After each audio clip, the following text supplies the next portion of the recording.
Berbelanja ke pasar atau sekedar berjalan-jalan di pasar menjadi salah satu hal yang biasa dilakukan oleh sebagian masyarakat.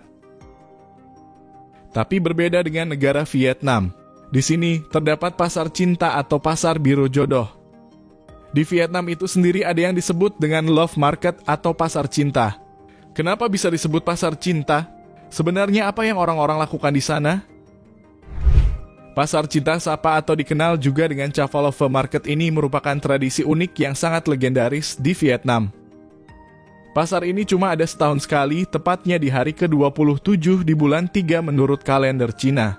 Atau kalau menurut kalender Masehi selalu di bulan Mei. Nah, pasar cinta itu adanya di distrik Mo Phac, Provinsi Ha Giang di Vietnam. Kalau biasanya salah satu alasan orang berwisata adalah merefreshkan diri atau melupakan kenangan bersama mantan. Namun, jangan kaget kalau kamu ada di Vietnam, justru wisatawan atau pengunjung akan merasakan hal sebaliknya jika berkunjung ke pasar ini. Pasar cinta ini memang cukup menarik siapapun ketika mendengar namanya. Selama beberapa generasi orang muda dari berbagai kelompok minoritas etnis di Vietnam Utara telah pergi ke kota kecil lokal bernama Sapa setiap malam minggu untuk mencari calon pendamping hidup. Kenapa namanya pasar cinta? Karena sudah pasti pasar ini beneran tempat orang nyari jodoh. Nah, ini ada beberapa cara mengikuti pasar cinta. Yang pertama, jomblo-jomblo di sana ini bakal buka lapak, terus menaruh semua barang-barang mereka di lapak itu. Tapi sebenarnya tujuan utamanya itu bukan buat dagang, tapi buat menarik perhatian lawan jenis. Makanya yang buka lapak di sana yang ditaruh itu barang-barang terbaik mereka. Misalnya yang dagang laki-laki lalu tertarik. Nah, di situ langsung jadian. Cara kedua, gak pakai jualan barang tapi pakai skill olah vokal. Jadi di malam pasar cinta ini cewek-ceweknya bakal nyanyi buat cowok-cowoknya. Tapi nyanyinya dari kegelapan. Lalu ketika ada laki-laki yang nemuin mereka dan kalau misalnya mereka cocok, langsung mereka biasanya lari ke hutan sampai 3 hari. 3 hari balik langsung nikah. Ini seperti ta'aruf versi Vietnam. Keberadaan pasar cinta ini dipercaya berasal dari legenda yang berkembang di masyarakat etnis Kafai. Jadi zaman dulu katanya ada laki-laki dan perempuan yang saling jatuh cinta. Tapi mereka berasal dari etnis yang berbeda, di mana aturan etnis masing-masing itu melarang mereka untuk berhubungan dengan etnis lain. Akhirnya mereka kabur. Mereka kabur ke hutan di Gunung Cao Phi. Di situ mereka akhirnya hidup bahagia berdua. Pasar cinta di Vietnam atau yang dikenal sebagai Cho Tin adalah fenomena budaya unik, yang terutama ditemukan di daerah pedesaan dan pegunungan di Vietnam Utara. Seperti di Provinsi Lao Cai, Ha Giang, dan Son La. Pasar ini bukan hanya tempat untuk berdagang barang-barang, tetapi juga menjadi tempat pertemuan sosial terutama bagi kaum muda dari berbagai kelompok etnis minoritas. Pasar cinta ini memiliki beberapa ciri khas.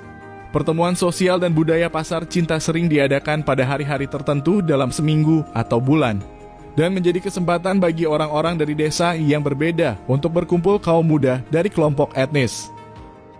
Seperti Hmong Dao, Thai, dan lainnya menggunakan kesempatan ini untuk bertemu, berkenalan, dan membangun hubungan. Musik dan tarian tradisional adalah bagian integral dari pasar cinta. Kaum muda sering menari dan bernyanyi bersama menggunakan instrumen tradisional seperti seruling dan drum. Lagu-lagu yang dinyanyikan seringkali berisi pesan cinta dan kerinduan.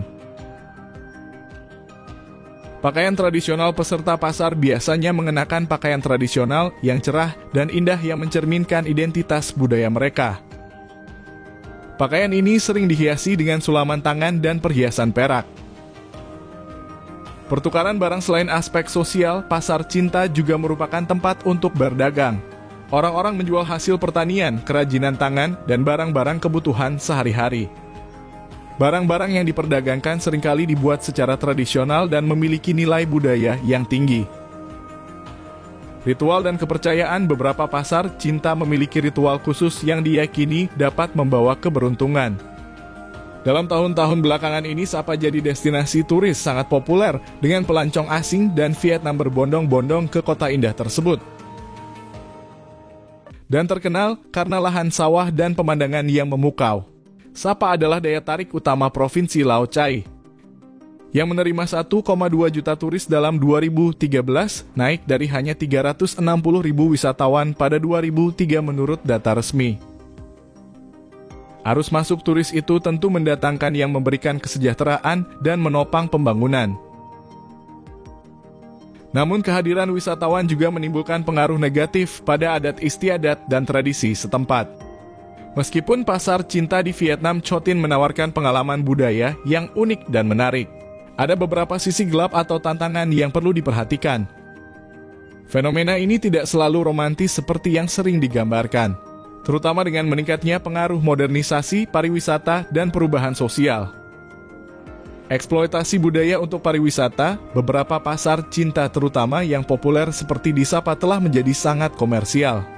Tradisi yang dulunya murni dan sakral, kini sering dipertunjukkan hanya untuk menarik turis. Dampak nilai budaya asli bisa terkikis karena tuntutan pariwisata. Misalnya, pertunjukan musik dan tarian mungkin tidak lagi otentik, tetapi dirancang untuk memenuhi ekspektasi turis. Perdagangan manusia dan eksploitasi perempuan ada laporan bahwa beberapa pasar cinta terutama di daerah terpencil menjadi tempat perdagangan manusia atau eksploitasi perempuan dari kelompok etnis minoritas. Dampak perempuan muda dari komunitas miskin kadang-kadang dipaksa menikah atau dibawa ke daerah lain dengan janji kehidupan yang lebih baik. Tetapi pada kenyataannya mereka sering dieksploitasi. Pengaruh modernisasi yang mengikis tradisi. Generasi muda dari kelompok etnis minoritas semakin terpapar budaya modern melalui media dan internet. Hal ini membuat minat mereka terhadap tradisi pasar cinta menurun. Tradisi pasar cinta bisa hilang atau berubah drastis karena generasi muda lebih memilih gaya hidup modern daripada mengikuti adat istiadat lama. Eksploitasi ekonomi beberapa pedagang dan penyelenggara pasar memanfaatkan ketertarikan turis untuk mengambil keuntungan berlebihan. Seperti menaikkan harga barang atau jasa secara tidak wajar. Turis mungkin merasa dikuras atau kecewa karena pengalaman yang mereka dapatkan tidak sebanding dengan biaya yang dikeluarkan. Harga tiket masuk, makanan atau souvenir di beberapa pasar cinta yang populer bisa sangat mahal. Ketimpangan gender dalam beberapa kasus pasar cinta mencerminkan ketimpangan gender, di mana perempuan dari kelompok etnis minoritas sering diposisikan sebagai objek yang dinilai berdasarkan penampilan atau kemampuan rumah tangga. Dampaknya perempuan mungkin merasa tertekan untuk menikah atau mengikuti tradisi yang tidak mereka inginkan. Meskipun tidak semua pasar cinta memiliki masalah ini, ketimpangan gender masih menjadi isu di beberapa komunitas tradisional. Dampak negatif pariwisata massal. Pariwisata massal ke pasar cinta, terutama di tempat-tempat populer seperti Sapa, telah menyebabkan polusi, kerusakan lingkungan, dan tekanan pada infrastruktur lokal. Dampak bagi masyarakat setempat mungkin merasa terganggu oleh kedatangan turis yang tidak menghormati budaya atau lingkungan mereka. Seperti sampah yang ditinggalkan oleh turis bisa merusak keindahan alam dan budaya lokal. Romantisasi yang berlebihan, pasar cinta sering digambarkan sebagai tempat yang sangat romantis dan indah. Tetapi kenyataannya tidak selalu demikian. Beberapa turis mungkin merasa kecewa karena ekspektasi mereka tidak terpenuhi. Dampaknya, romantisasi yang berlebihan bisa mengaburkan realitas sosial dan ekonomi yang dihadapi oleh masyarakat setempat. Banyak turis datang dengan harapan melihat cinta sejati, tetapi justru menemukan pasar yang penuh dengan komersialisasi. Kesimpulan dari video ini adalah, meskipun pasar cinta di Vietnam menawarkan pengalaman budaya yang menarik, penting untuk menyadari bahwa ada sisi gelap yang perlu diperhatikan. Sebagai turis, kita harus bersikap sadar dan bertanggung jawab saat mengunjungi tempat-tempat ini. Menghormati budaya lokal, mendukung ekonomi masyarakat secara adil, dan menghindari eksploitasi adalah kunci untuk memastikan bahwa tradisi ini tetap lestari tanpa merugikan masyarakat setempat. Terima kasih kalian sudah menonton sampai akhir. Kita akan berjumpa lagi dengan informasi baru lainnya.